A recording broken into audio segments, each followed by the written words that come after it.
Hello and welcome to a new edition of Designed for the Times. I'm your host, Richard Christopher Scuderi. Well, I'm happy to have, I like to call this my clubhouse now. I love to have here in the clubhouse guests that are repeat customers, and I'm very fortunate to have someone that not was only a guest not so long ago on this program, but actually we came in third for the month for Stacey's, the broadcast that Stacey was in. Stacey, welcome to the program. Thank you. So I want to make sure I say your last name right. It's Zacious. Yep. Now that's Greek? No, it sounds Greek. It's actually Polish. Oh, yeah. My father came here and they changed a little bit. So don't ask me what the original was because I don't remember. Probably, yeah. Everybody's has been altered a little bit. I know my last name Scuderi means shield in Italy, but it probably there was some sort of a, because there's stores in Italy that are Scuderi, and there's any money there for me? Well, about 30% of my work at Maven Hill Designs is actually commercial work, not residential work. And I've worked on a lot of businesses, a lot of restaurants, dentist office, doctor's office, different types of businesses, a headquarters for an IT company up in Morristown. But what's intrigued me is doing some of the businesses that are outside of the box and finding wonderful and interesting ways to make them more appealing. So I think we met you actually at another salon, which I won't name on television, a couple of years ago. And then I knew that you were part of a family business. So after I had met you once or twice and you cut my hair, I started going to your family place in Flemington. So why don't you tell our audience a little bit about your salon, barbershop, and where you're located? We are located at Route 31 in Flemington. It's right next to Flemington Department Store. We took it over. It was an existing barbershop. It was a sports theme. It was there for like 15 years. Right. When I moved back up here from North Carolina, I'm a New Jersey native, Hunter County native. Yeah, because no drawl whatsoever. No hush puppies, none of that stuff. No, right? Okay. no.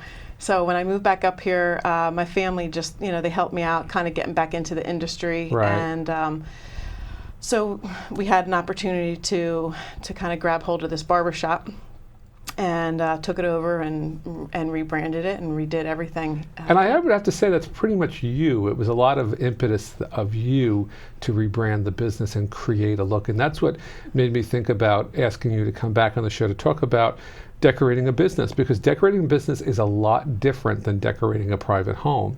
You have to be a lot more cognizant of the surfaces that you're using, because they have to be practical, right? They have to have many people pass through and to work and to be sort of maintenance free. And I think you have to look at things a different way. So when you inherited the business, I think you said before we went on the air about 2017? June of 2017. So it's pretty much 2 years to the day, a little bit over 2 years.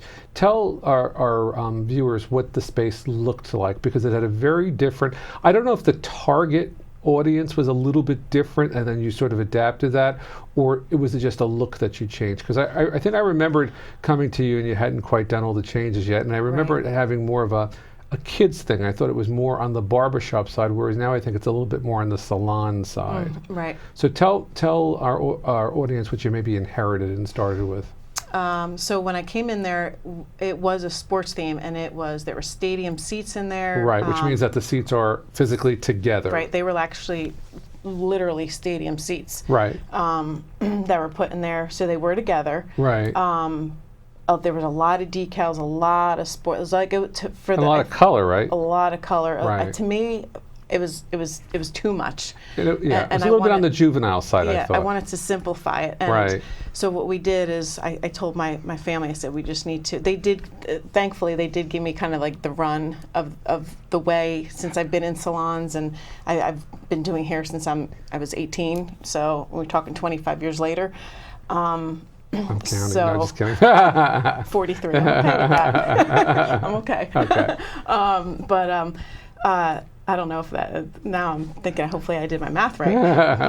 But so they did give me the runaway to be able to do what I wanted to do. Now that must have been a dream for you. It was fun, because before this I stayed home for many years, and so my home was like my oasis, and I always like to decorate. And like we were saying with decorating a home versus a business is so different. So different. Now the space. Do you know approximately how many square feet it is?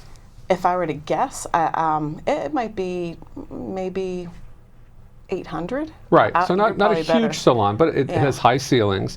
Now, I would imagine you don't own the building, correct? No. So were you limited when you looked at it? Were you limited to what you could do? Like, could you not touch the flooring?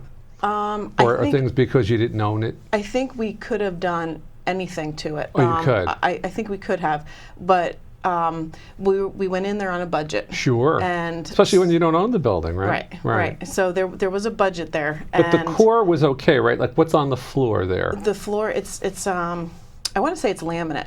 Okay. And it's beautiful flooring. Right, actually.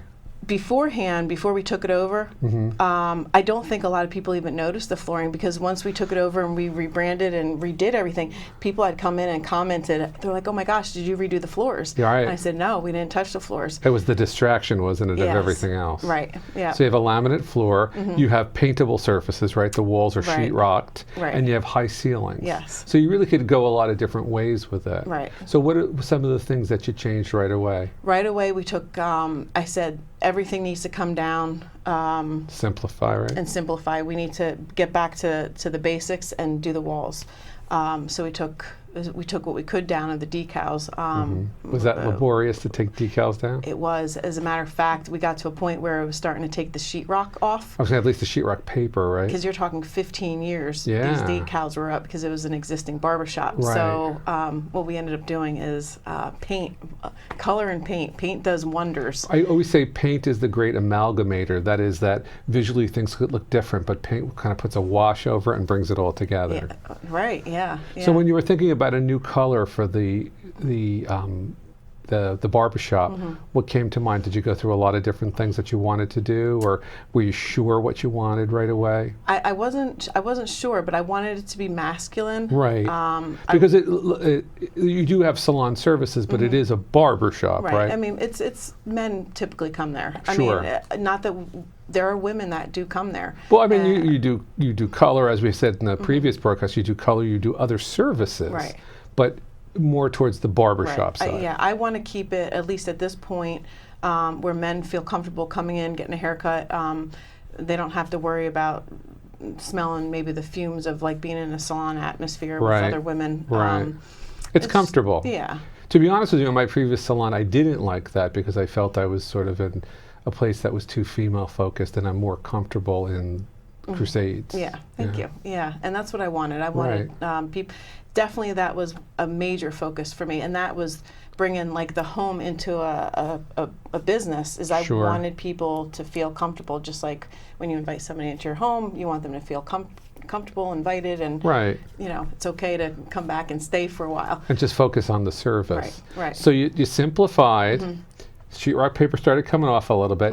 You did a nice paint job, and you have a myriad of colors, but really the core color is like a mid-tone gray. Right. Maybe even a little bit darker than mid-tone gray. Yeah. What made you choose that? I think over the years, it seems like gray is like really popular, whether it's a grayish blue or grayish silver. Or, Yeah, you know, but gray's been here for a while, and it's popular still. Yes, Yeah. and I think it's you know more than I do, but it's almost like a neutral color with a little bit. It's not just like your beige or your off whites or something. Right. And there's an air of masculinity to slightly darker grays, I think, that don't pick up blues or undertones, because that's kind of a really neutral gray. Right. But then you decided to do a pop color, right? I always have to have a pop. Okay. So the pop was the red. Okay. And What made you put the gray and the red together? Because that's a good combination. But gray, you could really do anything. You could have done navy blue. You could have done citrus green. What made you go with the gray and red?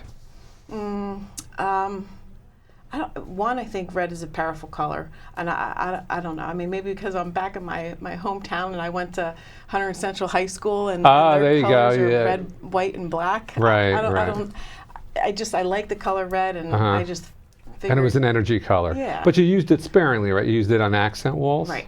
Yeah. It's not all over. And then there's a good amount of black also in there. So where did you bring in some black? Like at the front desk, I see sort of black, and you have some built-ins that seem to have black on them. Right. So the desk was existing from the old barbershop, and we kept that. Right. And then also the retail shelves were black, so we kept it. Black it's nice. It's fine. It's fine. You did color. something that I'm trying to get one of my residential customers to do. Most people, when they come into larger homes, they come through their laundry room or their, the mud room when they're coming from the garage. They don't even go to their front door. So she has an area that's kind of open, and I want to do what you did.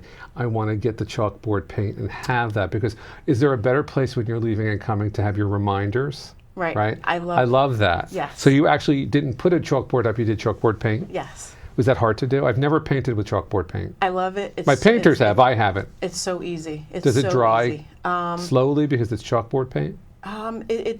I think it actually dries a little quicker than regular paint. Yeah. And is the consistency different, or it's just like a regular paint? I'm trying to remember. It is a little different, but not. That was the first time I actually physically did the chalkboard paint. I've seen it a lot with my girlfriends down North Carolina, and that's where I got the idea, is because I came from a military community, and I saw my girlfriends with their kids and stuff, and I like that, and I think it's a great way to bring it into the business. And like you said, if you need to write something or change something, it's just an easy way to do, and it's different. And then so you started really by creating a rich masculine palette, and that palette is a gray, a good neutral gray, a black, and a red. So powerful, more masculine colors, which sort of set sort of the brand that I think you brought to it. And colors really, they equate to brand. So when you think of certain, if I give you the name of like certain companies, I'll see if you can think of a color. Do you know T-Mobile, the phone company? Right. Do you know what their color is? Is it blue and yellow? No, it's pink. Oh gosh, okay. Pink. All right. Victoria's Secret. Pink. Shocking pink. Yep. I'll just try to do a couple of other ones that are businesses. All right, how about the Mets? I'm a Yankee. How about the Yankees? They're gray and white and blue, I think. How about Hunter Central High School? Red, white, and black. I know that. So what color does, and this is very important when you're decorating a business, you want to brand a business. And especially in your case with Crusades, because you wanted to create sort of a new image for something that was going to continue to be a barbershop, but a different level of sophistication and clientele. You can brand by color, because color is what you said, it's the great amalgamator. It brought it all together. You have this big surface area now that's gray, black, and red. It makes it masculine, and it makes it a little bit more sophisticated. Tell us how you changed the seating in the front. What did you do with the stadium seating? That's hard to get into a dumpster. That's a lot of stadium seating. What did you do with it? Well, previous owners took it. Oh, they took it? Yeah, okay. Yeah. I mean, they were original stadium seats, so they took it. Right. They wanted that. They were literally stadium seats. Oh, yeah. They weren't reproductions. Oh, no. Okay. Yeah, no. They were worth money, so he took them. I got that. So he took them, and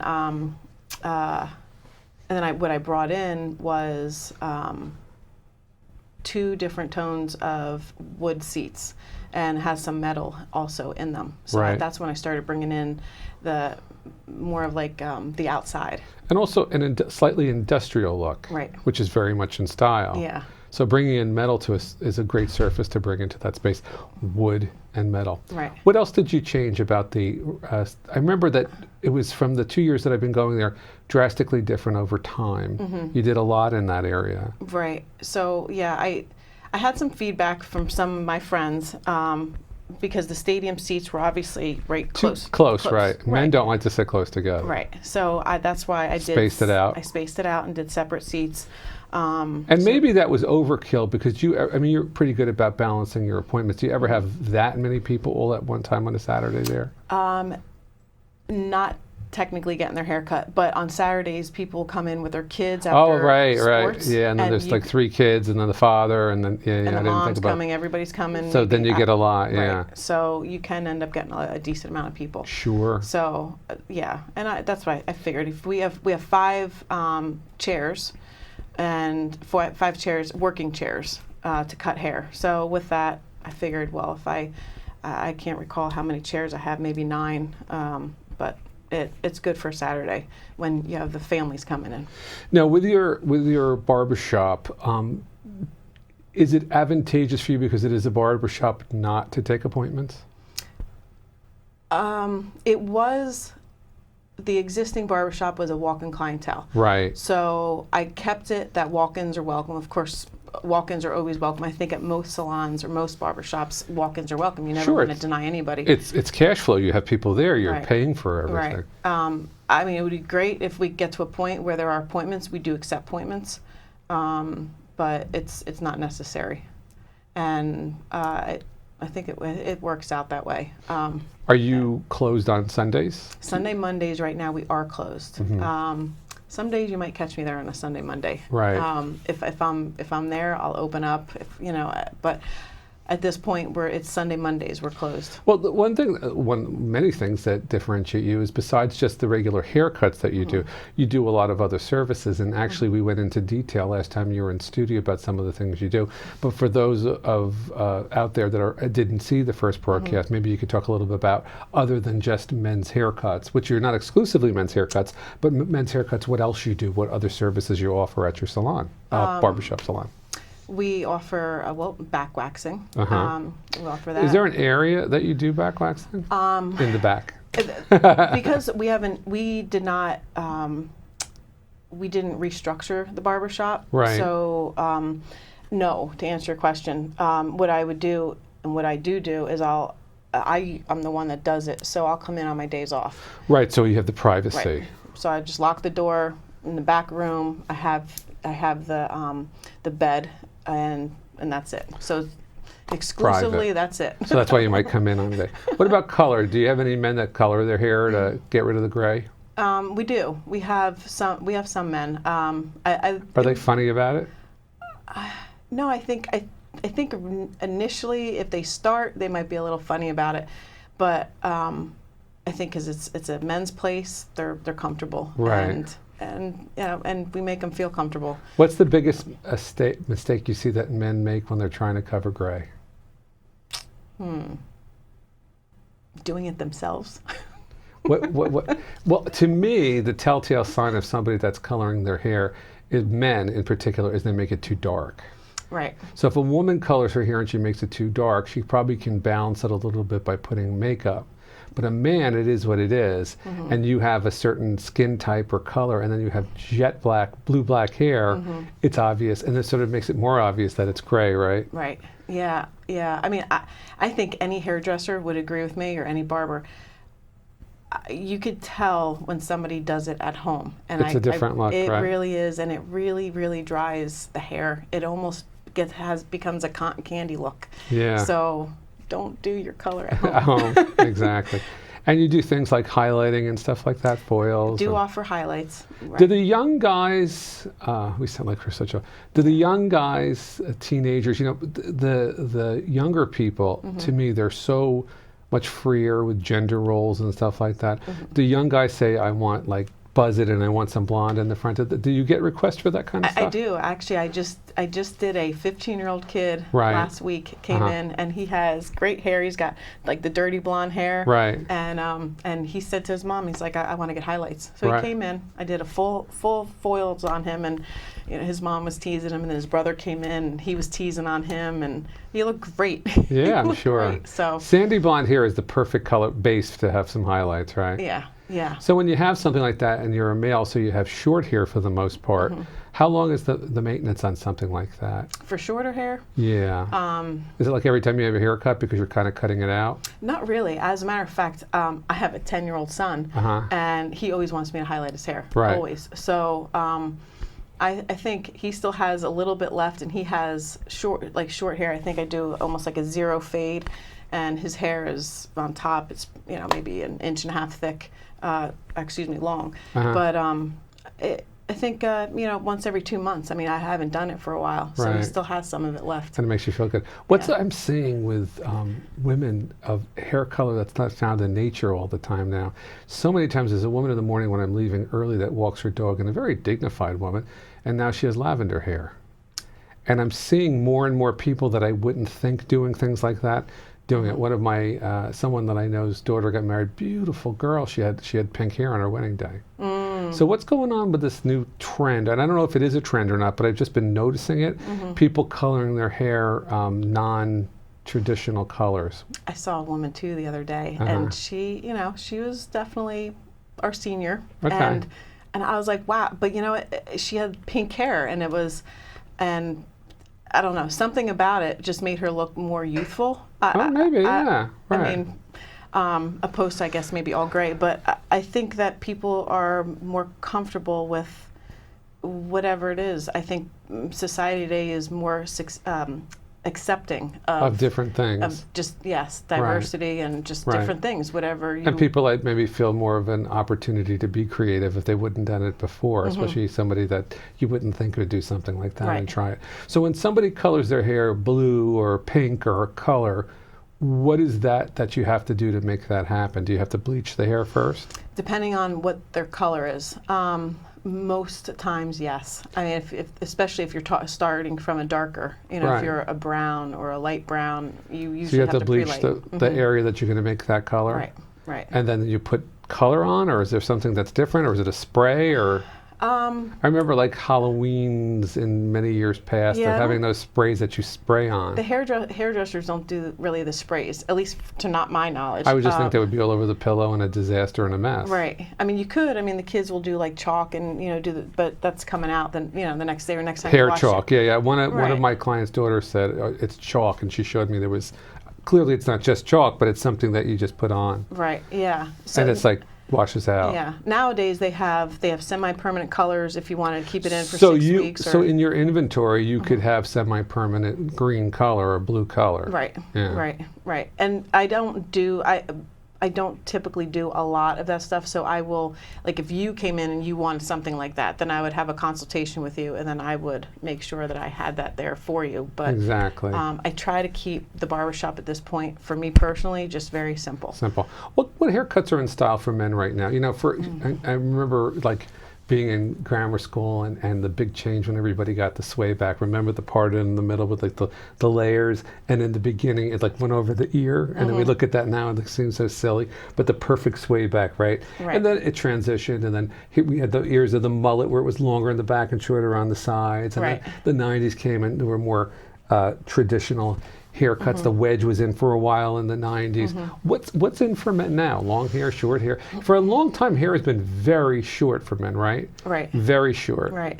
Little butcher's wax here in the front and short. Is short still in, or are there what's in style now? I think it depends on what age gap you're talking. Okay. This could be painful. Okay. Yeah. So if you're talking like a grade school kids, like let's say middle school, high school. Yeah. What do the boys want?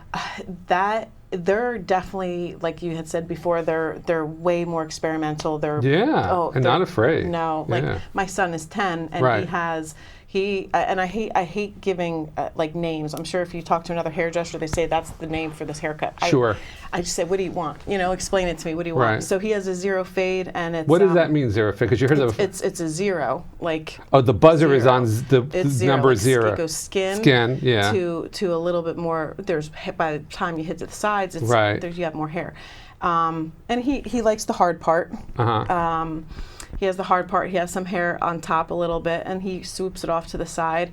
That really is the in style, isn't it? Yes. I see the younger people. I wouldn't do that because I don't think it's age appropriate for me. But I see that look where men have really no hair on the side and the back. It's as close to that as possible. Right. And then on top, there's a lot of hair or a good amount of hair, and it's really like up. Yes. Right? Yeah. So I see that. That's still in? Yeah. I almost call it like, you know, James Dean. Right. So, but he had like a lot of hair.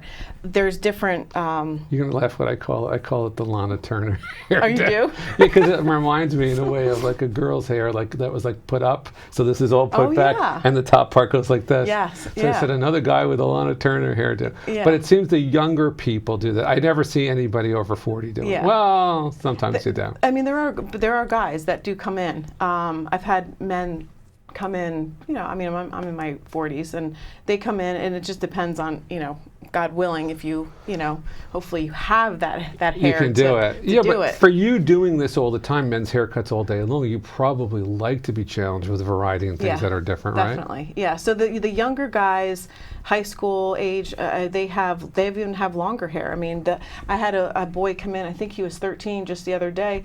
I mean, he's got hair down to there. Oh yeah. I mean, it's all one length. Probably really thick because it's young hair. Gorgeous. Yeah. And you know, he's very specific. Just a trim. Yeah. So a lot more experimental and a lot more accepting. Because I say, what's the style? What's going on at school? I only see what I see and hear, but Sure. so it's all over the map. When you get to 30s, 40s, I mean, you're talking about. I think most men, especially if you're working outside, they want their hair short. It's hot. Yeah. So. We have less than 2 minutes left. I Yeah. just want to talk about the return of beards. I went to a theater with a bunch of friends, and then afterwards we went to a bar and drank, and the crowd was younger. I noticed all the men had beards, young guys in their 20s with beards. Is that a thing too? I think that really came back around probably like 4 years ago at least. I mean, Every beards guy in there had a beard, and you Yeah. didn't see a lot of blondes or redheads. Almost all the guys had short, dark hair with that swoop on top and no Yes. sides, and a beard. Yeah, I think it's great. Okay. I think if you groom it, Right. and I have guys come in and I'm like, please let me. So part of your service is you do beard trimming? Yes. Okay. Yeah, beard trimming, shaping. Yeah. Okay. We don't do the straight razor. We have another machine that gets just as close. Sure. But just for sanitary reasons, we I don't we stick blame to you. that. So, but beards are they're amazing, and you can do so much with a beard. And they really change your look. Yeah. Yeah. I couldn't grow a beard in high school. I probably couldn't grow one now. Yeah. But for some people that can, I've had friends in high school that did have beards. We're just a little bit more than a minute left, and I want to give everybody a chance to go to your terrific barbershop salon, men and women. So once again, the name is Crusades, right? Crusades Barbers. And the address? It's in Flemington, New Jersey. Okay. It's on Route 31. Correct. By Right next to the Flemington department store. And your phone number? Oh gosh. Okay. You're gonna put me on the spot. No, how about the website? It's Crusades Barbers at crusadesbarbers.com. I cannot believe I can't. I just That's went okay. blank. I do that almost every single day when we're on the air because I want people to get to you. I think Yeah. it's a good experience. A lot of my friends who are about my age wind up going to salons and just feel like they don't belong there, and that, because it's a women's place. This is progressive. It's a nice mix because it's progressive. You could say that. And there are services available to you, like waxing, like highlights, like so on. But you're in a man's environment and sort of a non-threatening environment. And for most men, I think that's the big thing. They want to feel comfortable. It's awful to sit there for half an hour and feel that it's uncomfortable. And what you do, I think, is make it pretty comfortable. Thank you. Thank you very much. Maybe you'll do, for the next time you come back, you'll do a makeover on me. I'll try to grow a beard and see what it can bring in someone for a haircut. You know what? We should do that. We should do like I've never done a makeover show. Would you want to? Can you do in 28 minutes? Could you do a makeover on a guy? Oh yeah. I got to find somebody with short hair. We'll bring him in studio, or maybe we'll shoot it at Crusades, and we'll do like a makeover or something. Yeah, then you can actually see the shop. Thank you for being my guest. All right, thank you.